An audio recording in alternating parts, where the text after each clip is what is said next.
So nice to connect with you. I have seen that you have started joining the events. Let's just wait for some few minutes because I've seen that there are some people still in the lobby waiting to connect here.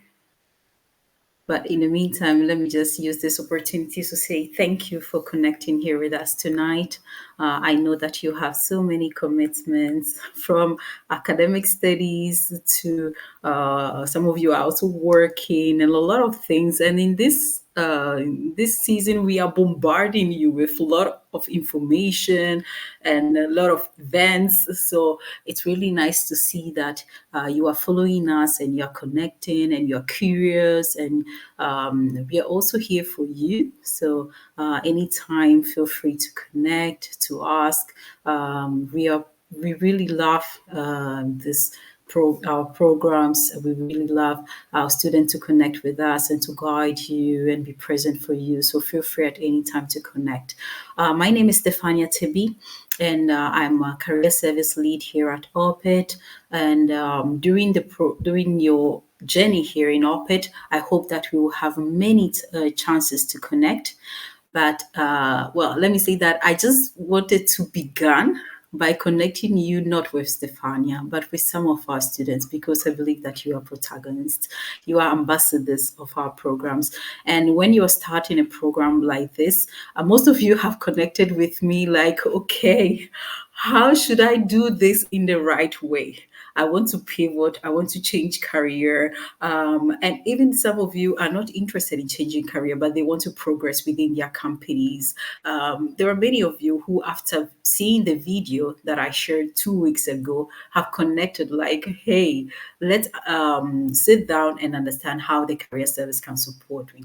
And I know that our students 2 years ago, last year, were in your same position.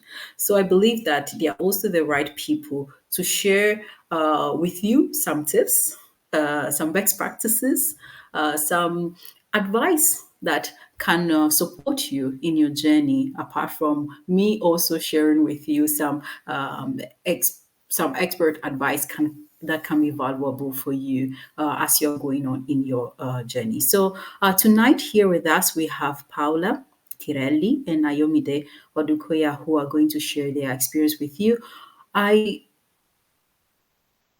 I plead with you to make it as interactive as possible, because most of the time what happens is that we bring professionals to you, we bring some of our students to you so that you can ask them questions. And some of our students would not ask the questions, but then they will connect with me later on to ask me the same questions they should have been asking. So feel free to interact and to ask any questions that you may have. This is a safe space. You are all students, so it's really a safe space. So feel confident in asking all the questions that you may have in the chat, or even requesting to join the conversation by speaking. So I'm just going to take few seconds of your time to mention that the agenda for tonight is, well, I will start just briefly introducing the career services, just few words. I'll not take too much of your time. And then I'll give the word to Ayomide and Paula so that they can share their experience. I'm going to guide the conversation by asking them questions, but I would prefer most of the questions would come from you. So feel free to to request accessing joining us at any time, and feel free also to write in the chat.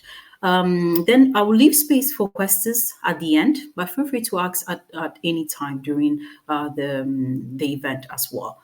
So as I was saying, just few seconds of information about the career services. I've put here just 4 pillars because I believe that these are the 4 main pillars of the career service. The first one is about personalized guidance. This means that you can connect with the career service at any time for a career guidance, for a career coaching session. This is a the reason why I wrote personalized guidance is because this is a one-to-one session where we discuss about your professional goals and any requests, any doubts, any questions that you may have about your career. We do not have all the answers, but we can guide you in understanding how best, what are the steps that you can take in getting to that your ultimate goal or even middle or short-term goal. The second activity that I mentioned here is the career navigation course. That is because we believe that by joining this course, you can also learn some tips that can help you in building your own personal brand. Because at the end of the day, you are selling your products to companies, and it's very important to package it in the right way so that companies might be attracted also to your profile. And the third one is about the mentoring program.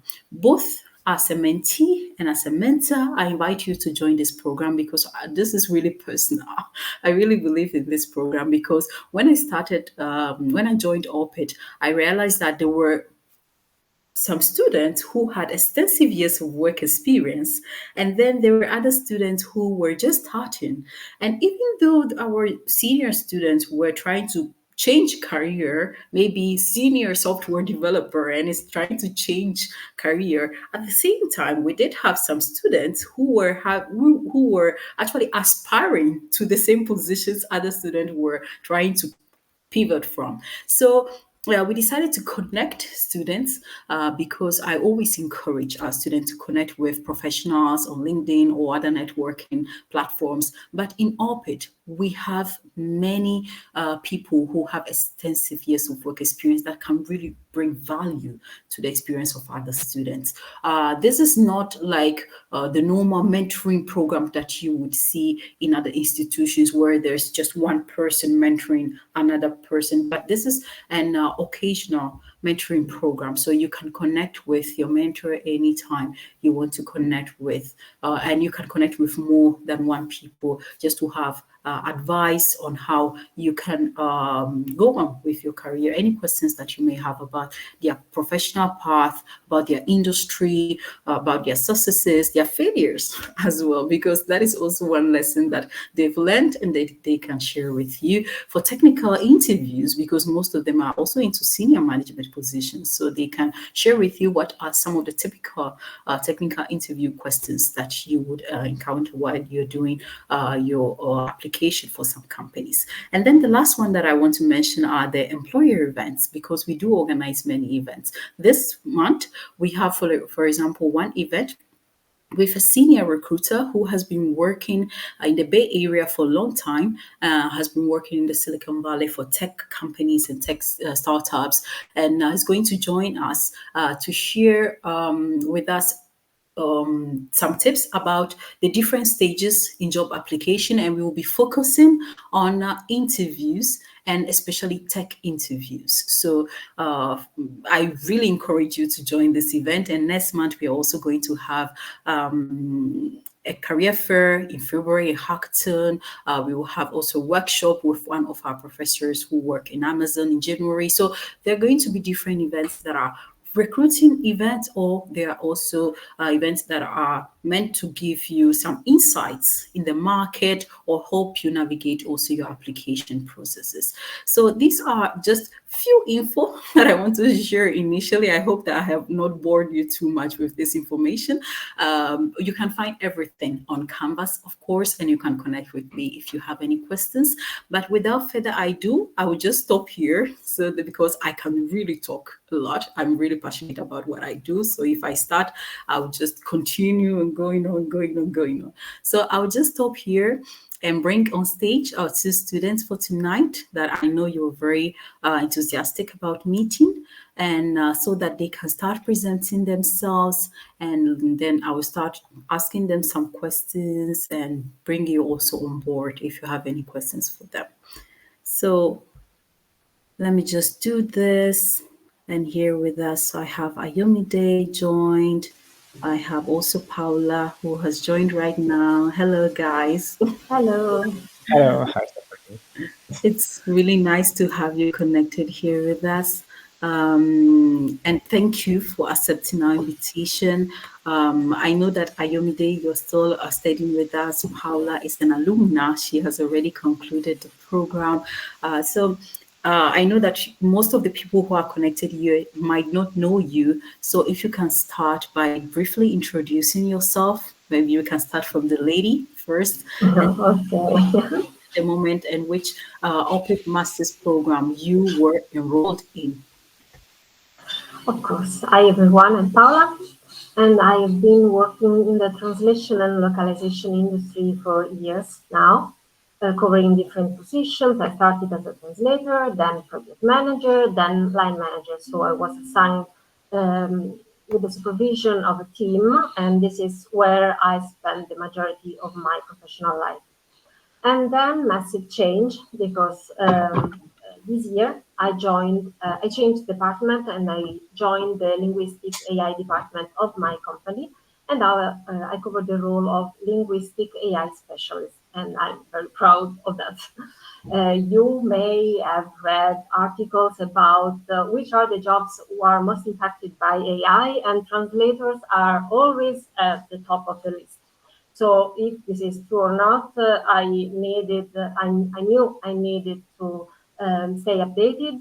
And so this is why I chose OPIT and I did the master in applied data science and AI. It was a huge, incredible experience for me. And What impressed me, what motivated me at the beginning was the variety of the classes because I found lessons about Python, programming in general, machine learning, statistics, but also business communication, ethics of AI, project management. So the offering was really amazing. Okay, thank you Yeah, so much, Paula. Yeah, please go on, Ayomide. yeah. Thank you, Paula. So my name is Ayomide.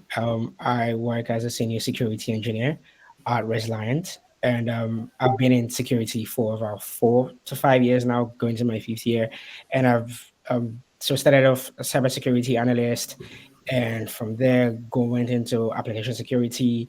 I've worked at a bank, then I worked the transition to where I currently work as um, DevSecOps engineer, working with different organizations.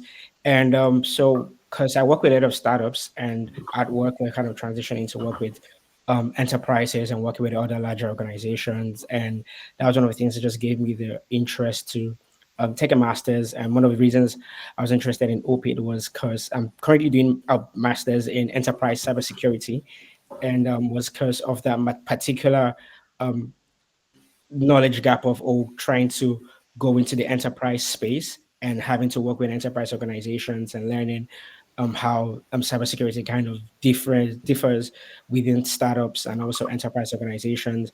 And I'll say my experience at OPIT has been really interesting so far. From learning, like Paula said, it's just been really diverse, and also the aspect of also having to learn AI and how it's also impacted my career now and the things I'm doing. I'm sure we'll get into it during the course of the conversation.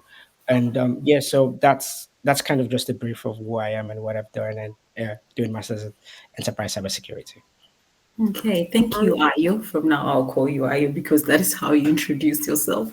Um, I will just stay with me because I want to ask you if you could paint a picture of what your work is all about. Because sometimes we take for granted that the people we are talking to have a clear idea about what we do. So this might be even interesting for some of our junior students who are really trying to understand what path to take to understand what you do in your career. So this might be boring for maybe the senior ones, but I will just stop a little, just few minutes to so that you can explain to us what you do in your role. me first, I guess. Yeah, sure. Yeah. Now, as I said before, now I am a linguistic AI specialist. This means that after years and years in the translation field, working on translations, on review, on team coordination, now my focus is on prompt design and on AI tools and on advanced workflows. My core activities combine both technical and linguistic aspects because Every day I can experiment with different large language model. I can create prompts and evaluate the output to verify if they are accurate and correct in the different language combination. As said, we work on using different tools such as Power BI, Python, SQLite, because in my field, the database are the so-called translation memories. So we work on lists of bilingual sentences in different languages. Our data are words. So you have to know how to deal with those kind of data, having linguistic knowledge. You have to involve native speakers. So whenever we receive a new request from the client, you can imagine we analyze the dataset that can be a transition memory, a website, bilingual content. We create our prompt. We decide if the output of our prompt is accurate, is a pass, is acceptable for us. Then we can decide to present our results to the client. We may want to guide the client because in some cases this is a new field. This is still new in my company and overall, I think. So very often when we receive a new request, many clients are kind of newbie. They are willing to use AI somehow. They don't know how. So we provide a kind of guidance.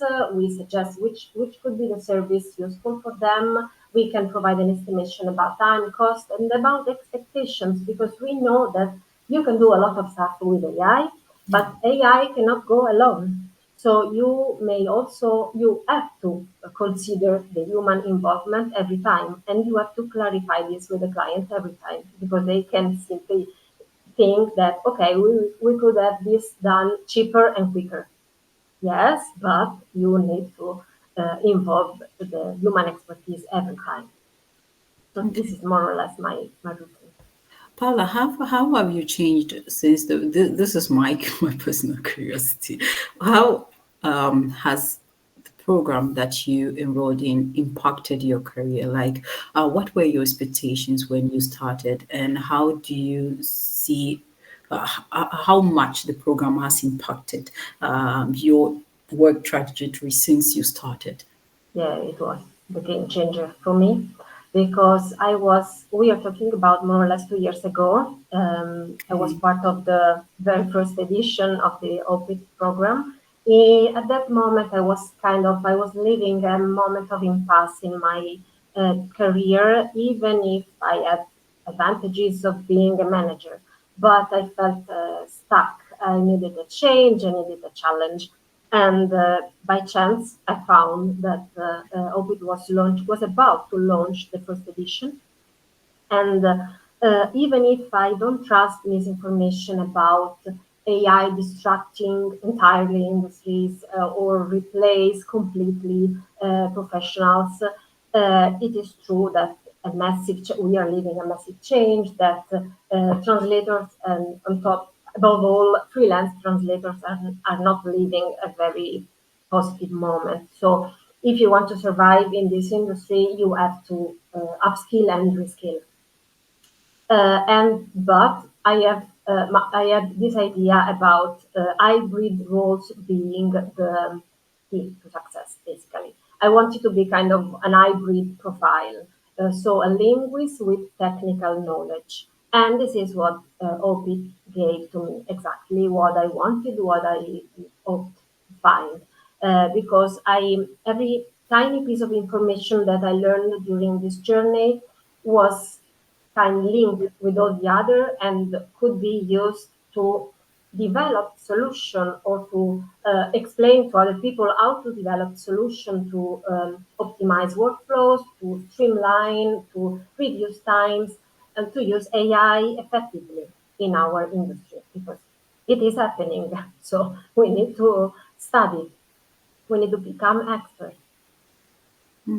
Um, Sorry, I'm still on this because I personally meet many students who say, I want to change, but maybe they don't want to step outside their company. They Mhm. still want to keep being in their company and work on new projects. So, how did this change within your company happen for you?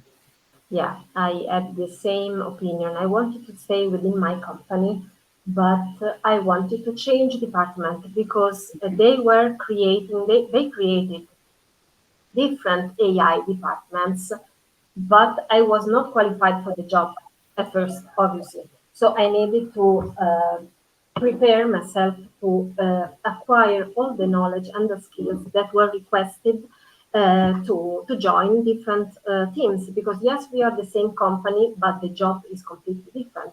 And I was sure about myself because it was the AI department of my localization company. So I wanted to be kind of the bridge. Okay.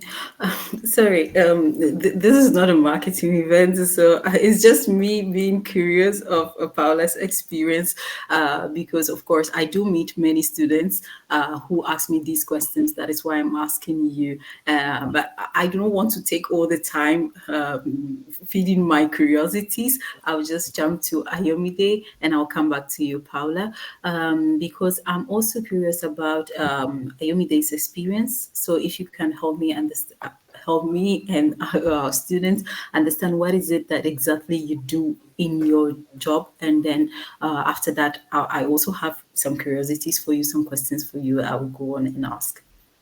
Okay, sure. Yeah, so my day-to-day kind of rose with working with different organizations.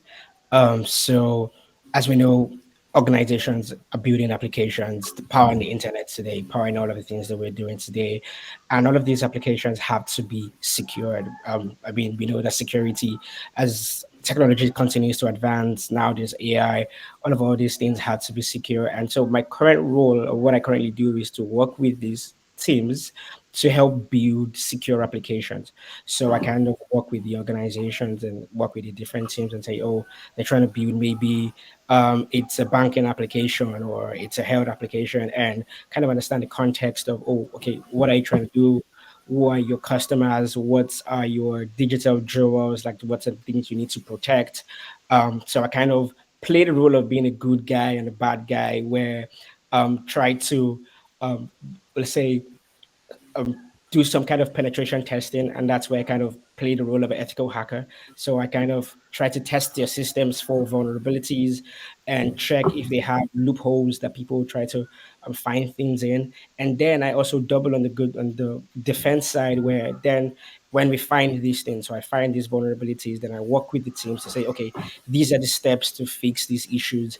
These are the steps to fix the issues or holistically and things like that. So I'd say my day kind of switches between, or sometimes doing testing stuff. So maybe trying to break stuff, break applications, mobile applications, web applications, trying to see, okay, this, how can we ethically find loopholes within these applications, right? So, and it ranges from different industries, AI to web apps to mobile apps, as I mentioned. So that's what I do, and then work with the teams to also fix them. I mean, the end of the day, the goal is to reduce the risk of their application being exploited on the internet today. So that's kind of thing I do on a day to day.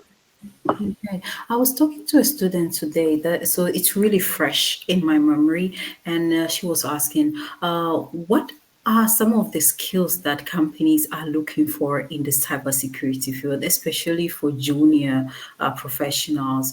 Like, what are some of the are there any certification, any kind of experience that should stand out, or any skills that companies look for? So. I want to use this opportunity to ask you because you're the right person to reply to this question that I think might be valuable for the students who are here connected. Okay, sure. So I say cybersecurity is kind of a very wide field because there are different aspects in cybersecurity. There's the, I would say, we have the aspect that people would call more technical. I don't believe in that term, but people would say, okay, these are the people that are going in, doing most of the testing and stuff. And then there's the compliance side of things. And then there's the blue team. So there's the red team, there's the blue team, there's the compliance. But I would say holistically, one thing, there's some skills that are really needed in cybersecurity. I would say one, you need to be a researcher. I mean, in IT generally today, you have to be a researcher. So being able to just do some research yourself, and also definitely, I would say one thing that's also important for junior people going into junior roles is knowing how the system works. So knowing how technological systems work, because if you're going to protect these systems, you should know how they kind of function. So knowing how these systems work, and that will kind of affect us maybe certifications you want to go for, because in cybersecurity, certifications are kind of a big thing. So if you're trying to maybe know, okay, what kind of certifications can I start with? There are certifications like the CompTIA Security Plus certification. That's like a foundational certification someone can take, and that helps in just getting abreast of, oh, this is how the field is, this is how to protect digital systems across the world. So from there, then once you have like a foundational knowledge, then you can then choose, oh, do I want to branch into securing applications? Do I want to secure maybe IoT systems? Do I want to test the systems myself, or do I want to be more in the um, governance side? That's just those that are dictating these are kind of policies, these are the kind of things that people have to, this is how you have to use technology. So you can then choose, and part the let's say part of the industry, part of the specialization you pick, then there are certifications there for people to take and things like that. So I'll say computer security plus research and just knowing how IT systems function. Yeah, those are really good things to do. Know when you're like handling or when you're going to cybersecurity.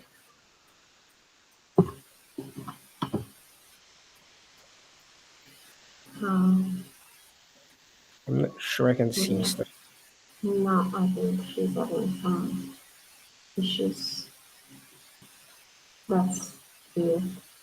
Okay, guys, if you have some questions meanwhile, while we wait, Stefania. Yeah.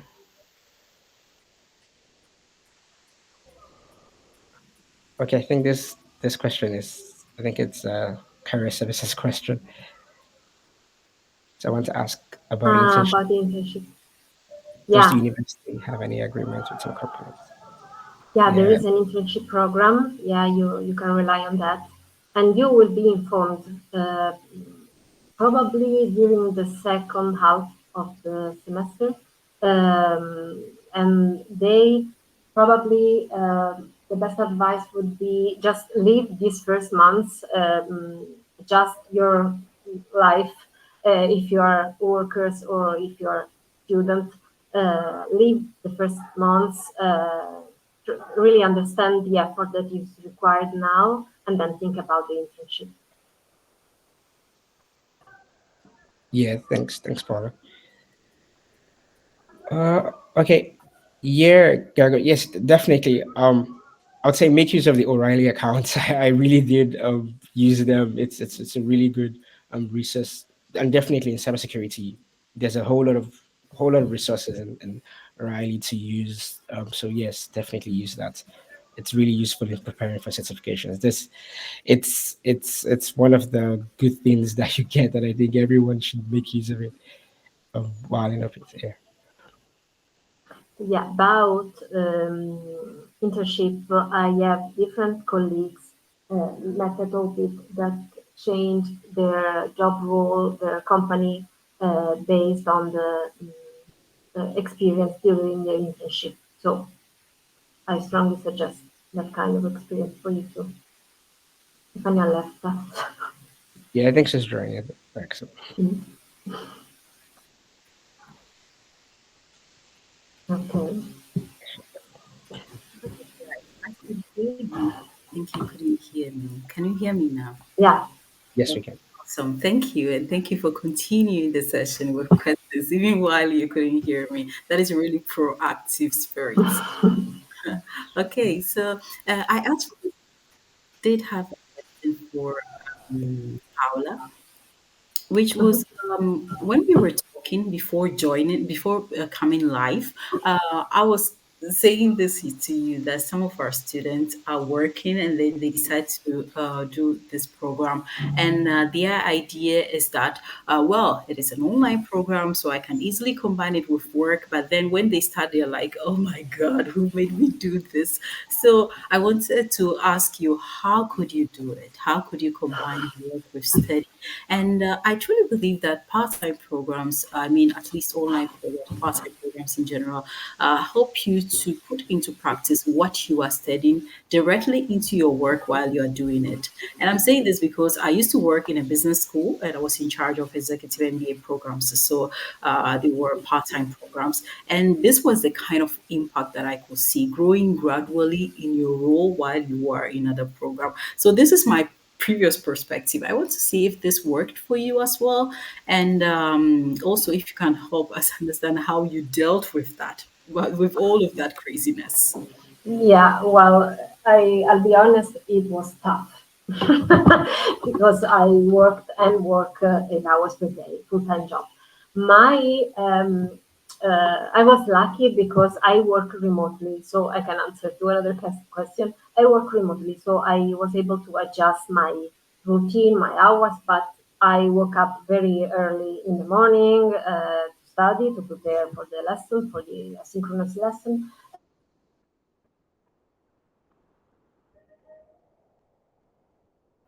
After the work, I studied again until late in the night. So this is what it was. But it paid off a lot. And during the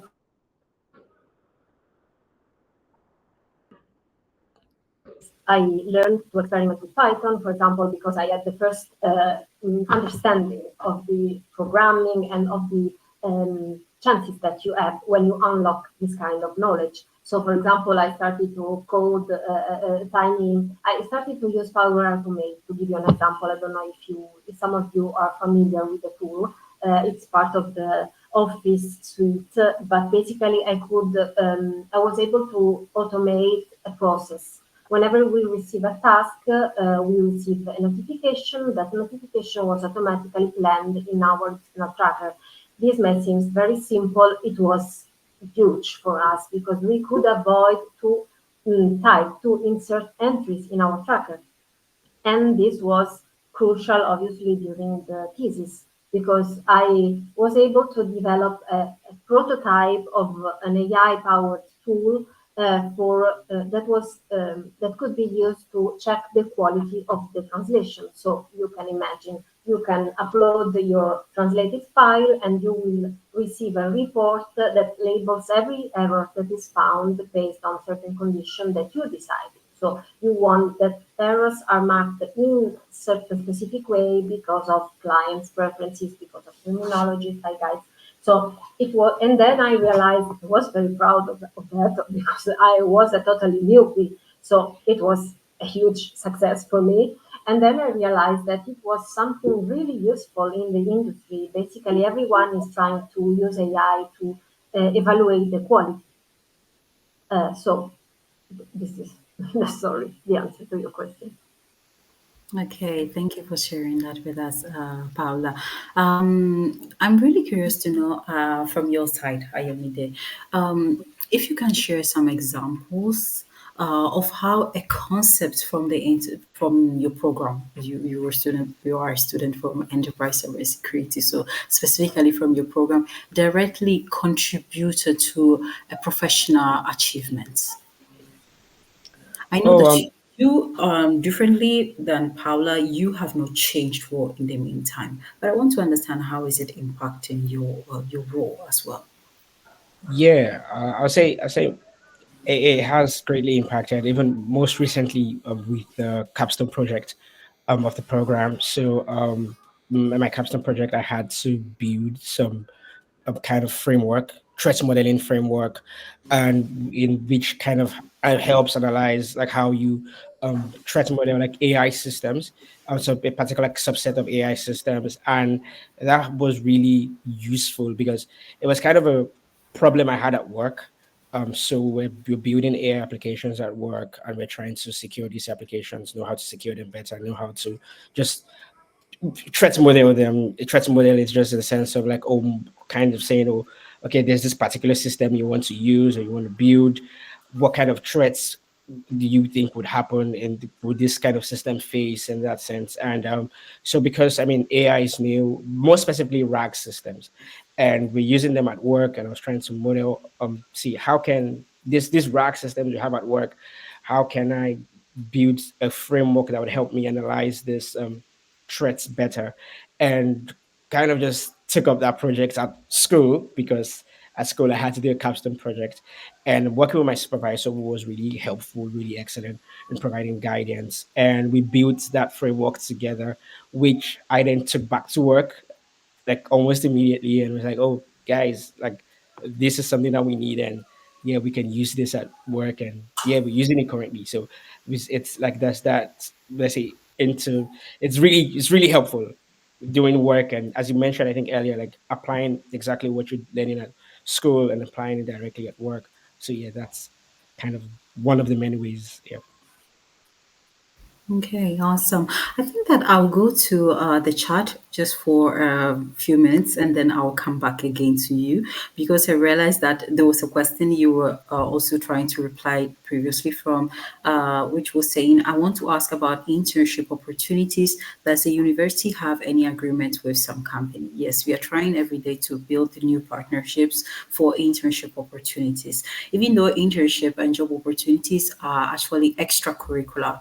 So it's not part of your program in the sense that it doesn't give you credits during your program. But we believe that most of our students join the program also because they are interested in starting their career in this field or pivot from their previous experiences to the tech field. So we build new partnerships so that you can have opportunities, not only internship opportunities, but also job opportunities. This is one of the reasons why we have also recruitment event. For example, I was mentioning next month we have the career fair. There are some companies who have already joined. We are waiting to complete the whole list before we start opening applications for registrations for this event.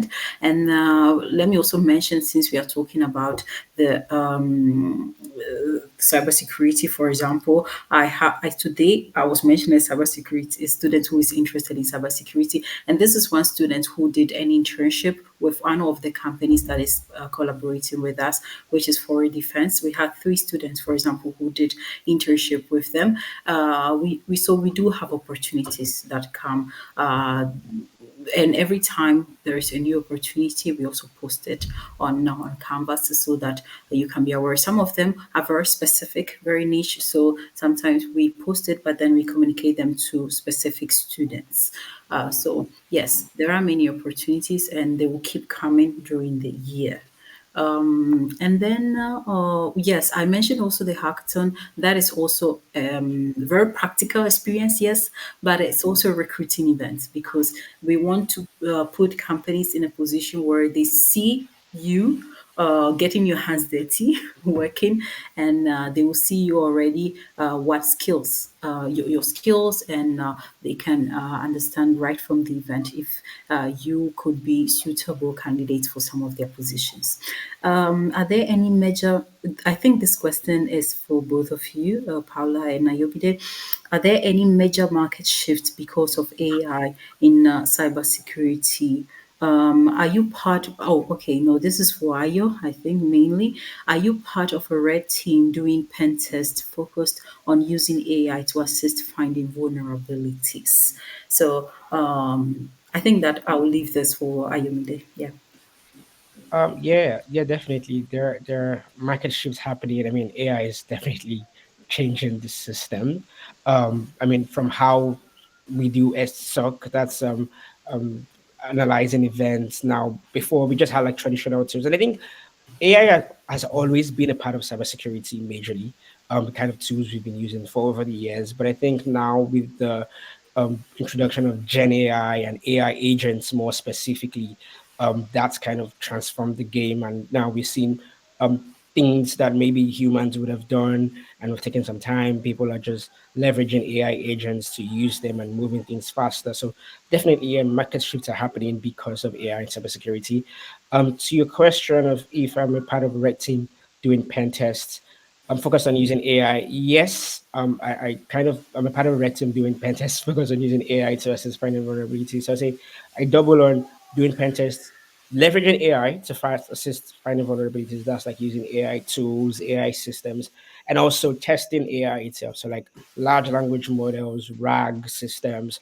I'm testing these systems for vulnerabilities. So kind of double on both sides. But to answer your question, yes, I use AI tools and AI systems to assist in finding vulnerabilities. Okay, I can see there's another question. Are there events OPIT take part in during the summer vacation as well? Well, we do organize some events during the summer vacation. This summer in particular, we had a program ongoing with Amazon. That was that was a university engagement program that Amazon extended to us, and there were 63 of our students who joined this program. There was a boot camp initially that students participated in, and then there was the mentoring. There was a mentoring session that followed that, and then there was also a project session that I understood it's still ongoing. Today, I saw from LinkedIn that some of our students posted about the project that they were doing with Amazon. So there are also programs ongoing during the summer vacation that you can take part in. But throughout the whole year, you can participate to all of the events that you are interested in. I wouldn't wait only for one season because you might miss some event that can truly bring value to you and then help you also build your network with companies that we are bringing on board. During the summer, we also do organize some events with some companies directly in orbit. So feel free to join those as well. I think that I would welcome some more questions. I do have some questions for you, but I want to leave space also for students to ask. You can write in the chat, or you can even request to join the stage. Okay, if you want to ask directly here on stage, feel free also to join us so that we can give you the chance to show yourself and ask your questions. So feel free to do so. This is, as I was saying, very protected environment. We are all you are all students, so if you have any questions that are not so personal that you want to ask, feel free to join the conversation. But in the meantime, while we are waiting, Paula, I want to ask you, what advice do you have for students who are just starting, especially students who might want to pivot from non-technical field? Use all that you have, all the skills that you have. You need all of that. No, joking apart, every one of us has soft and hard skill. And at first, if you are from a different background, as I was, you may feel intimidated in front of other students with years of experience in programming, in Python, in machine learning, and statistics. But you can rely on your problem solving skills. You can ask for support. You can use AI massively. You are authorized to use AI. For example, something that was in, okay, this may sound not so nice, but I was surprised to see that the other students with years of experience had some challenges in maybe simply understanding the assignment request. So complete the assessment that for some of them were quite easy. While for me or for people coming from humanistic studies, you are used to focus on details, focus on instructions, split the big problem into smaller problems. That is the key. Because step by step, you can reach the end of the assessment, even if at first it's, oh my God, I won't be able to do that. You will be able to do that little by little. So trust yourself and use all that you have. Are there any side projects apart from what you did during the program, or are there any projects that you did in the program that helped you particularly that you would like to share? You mean specific classes, specific I lessons? mean, projects. Yeah. Projects, yes, all the assessment requested for the application of AI, obviously the Python course, starting from the Python classes, obviously, that was the beginning of everything. And then during the courses by Professor Casale, we were requested to work on tiny and then more and more complex projects involving radio, for example, or involving text to speech, transformers. So every time it was, oh my God, I'm not able, I won't be able, never and ever. And then every time I completed the assessment. So basically, challenge myself and being exposed to extremely difficult exercises pushed me to go beyond and reach the end. Okay, that's beautiful. And everything, of course, let's remind ourselves that other people are able to do it. You will be able to do it as well. So that is a very nice message. I like it from you, Paula. It's really encouraging and motivating for our Mhm. students who are connected here. I've seen that there's a question. Are those activities, boot camps, hackathon, fully remote too? Yes, they are fully remote. I've seen that we shared an invitation from a business school, ESCP, about a hackathon, and many of you sent us an email asking, why is it in person? This was actually an invitation extended to OPIT. So we are collaborating with this business school, and they preferred to do it in person. But generally, when we are organizing events, OPIT, events, we take in mind that we have an international community. So we usually organize online remote events or at least hybrid events so that all our students will have the same opportunity in joining them. So yes, the answer is that they are usually fully remote, or at least if this is going to be in person, it is going to be in hybrid events. I also see another question from Godfrey that says, what would you advise someone who is transitioning into cybersecurity from a business background without any cybersecurity experience? And this, of course, I would ask Ayo. Oh yeah, I'd say join the program. So the enterprise cybersecurity program definitely was. It's a balance of both worlds in terms of technical and business, and even like leadership. It's as we shared, it's really diverse. So you're going to cut across learning cybersecurity from a business perspective, learn cybersecurity from the technical perspective, and cybersecurity even from the leadership perspective.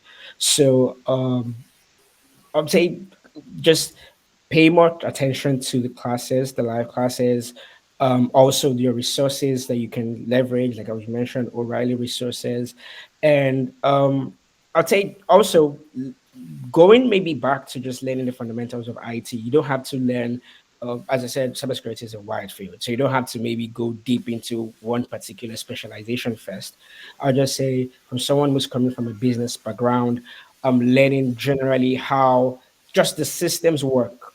Just having that foundational knowledge is also really helpful, but definitely you would gain most of that during the course of the program. So yeah, the program will be of help too.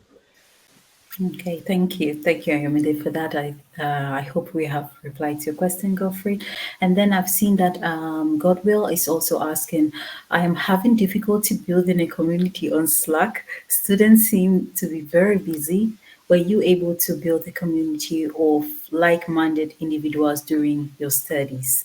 And I've seen that another student here, Lampa, is also saying that they have the same problem. So this is for both of you, Paula and Naomi. But I think that at this early stage of the program, everybody seemed very busy because they have just started and they are trying to understand who they are, where they have landed, and what they should be doing in the program. So it's like everybody is kind of really confused and trying to find a little bit of orientation. So I believe that it might be mostly that, but I leave it for you also, Paula and Naomi, to understand how was the interaction and the network with your colleagues.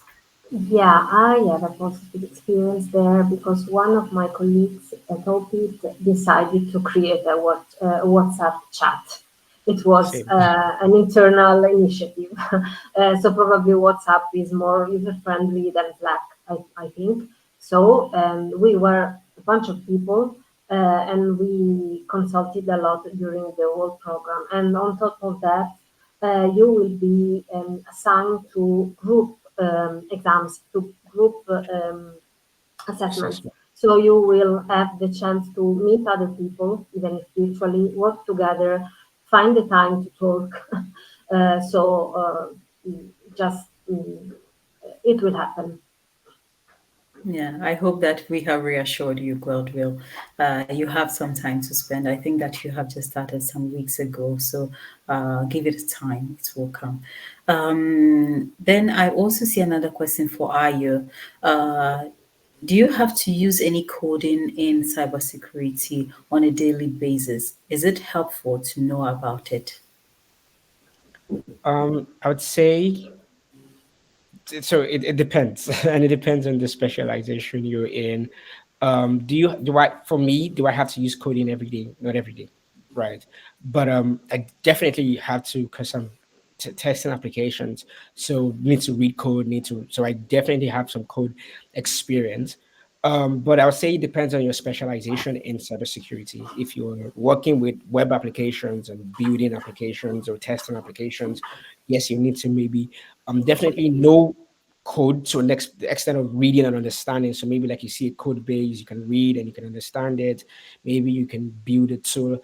And thanks to AI now, it's easier than before, right? So yeah, it's something that I do, but I would say it depends on your specialization. But I would say if you're going to work with coding or in cybersecurity, know it up to a point where you can read a code and just understand, like, okay, the functions, this is what this particular thing is doing, and yeah, that's useful enough.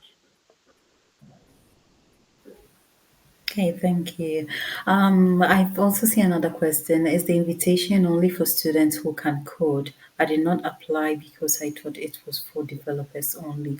Yes, this was mainly for developers, but also for students who are coding. It was broader than that. So you could apply, go for it. For now, we have a waiting list. I'm kind of surprised how fast we were able to fill all the positions.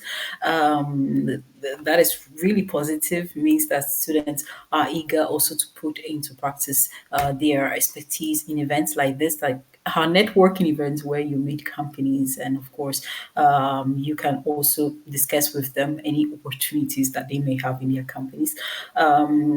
The deadline has already expired last week, but if you are interested and you still want to share your resume with us, definitely there's a waiting list. But if there's any space that becomes vacant, we will surely inform you.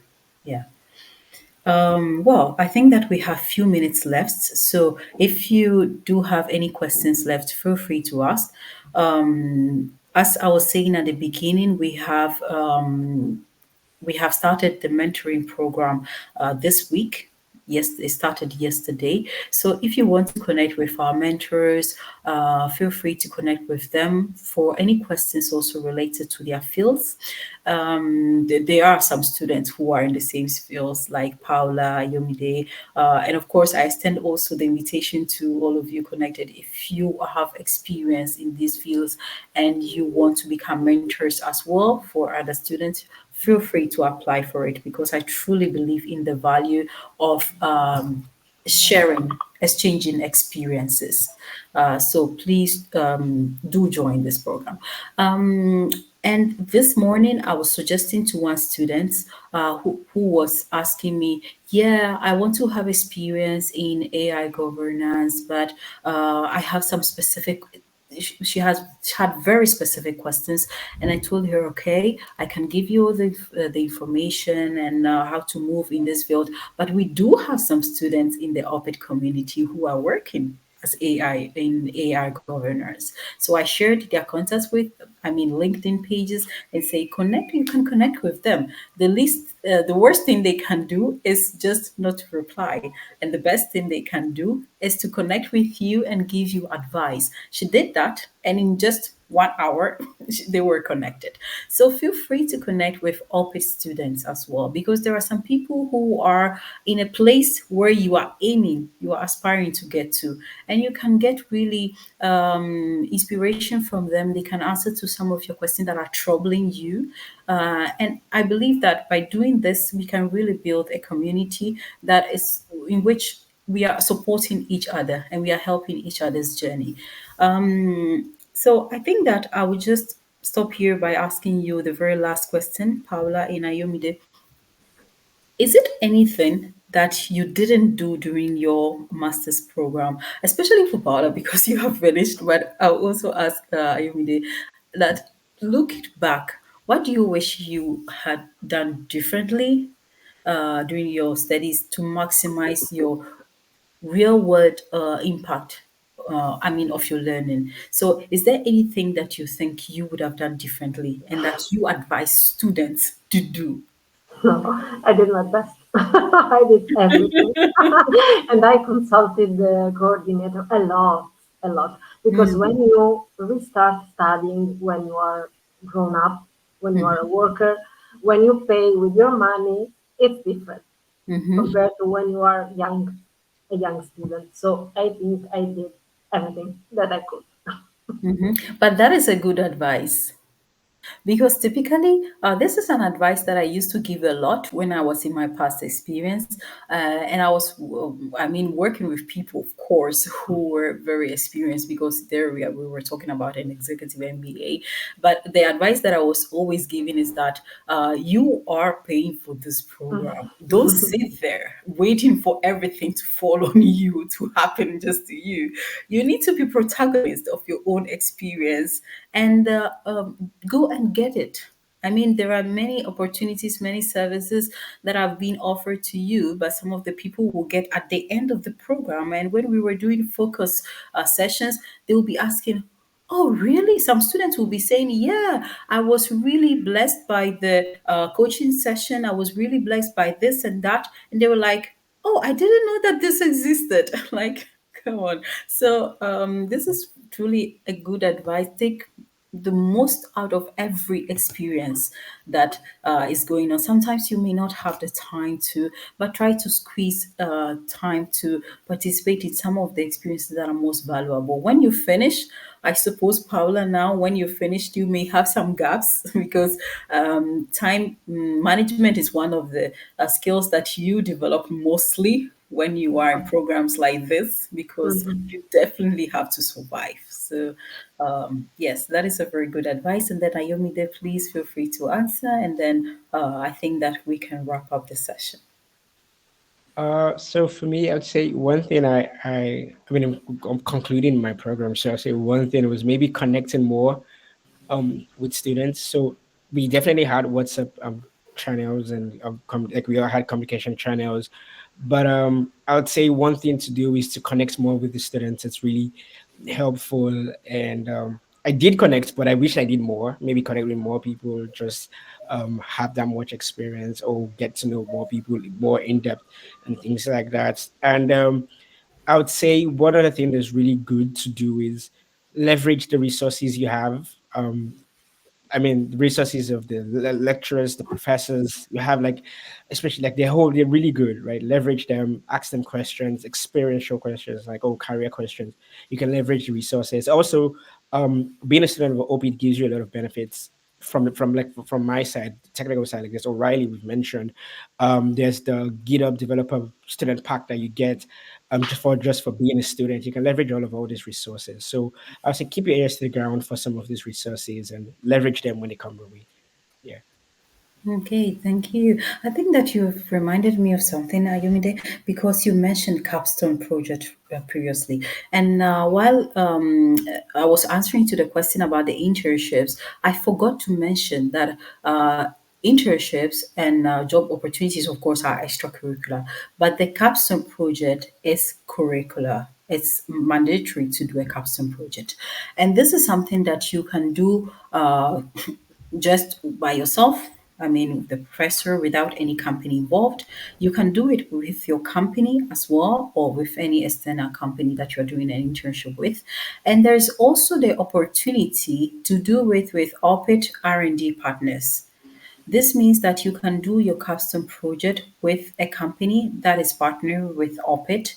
And this is, of course, a moment where you have a very hands on experience in the field that you would like to work in on a particular projects that can be really valuable for you to put into practice what you are studying. That can be really valuable for you in the future, and that you can also put on your resume. Not just as an information you put on your resume, but it signals that you have had experience in that field. So feel free also to take advantage of these kind of opportunities when the time comes. Okay, guys. So I think that we've shared a lot in 1 hour. If, as I was saying in the beginning, get really passionate about these topics. So if you leave me, I will keep on and keep on and keep on. But I know that we have just started and we have more time. We will have time in the future to reconnect. We will organize some networking events also for alumni. So this is why, Yomi, it is not too late to reconnect with other students. In the future, you'll have the chance also to connect in alumni events as well. So thank you all for connecting tonight. It has been, I think, a fruitful session, and I hope that we'll be able to reconnect again. Thank you, Paula. Thank you, Ayomide. I think that we have lost Ayomide. I'll connect with him personally if he doesn't get back to say thank you, because I know that you may have so many things to do. You're working and you're doing so many things as well. So thank you for connecting with us. It was really nice having you. I love this kind of energy that you are sharing with other students. And well, guys, I hope to connect with you in our next events that I'm just sharing here in the chat, which is so was saying is going to be on the 30th of October. Please do volunteer yourselves for the role play as for the tech interview, especially because that is, of course, free coaching for all of us. So thank you and have a nice evening. I know that for some of you it's morning, it's afternoon, so enjoy the rest of your day, depending on where you're connecting from. Bye, guys. Bye bye. Thank you.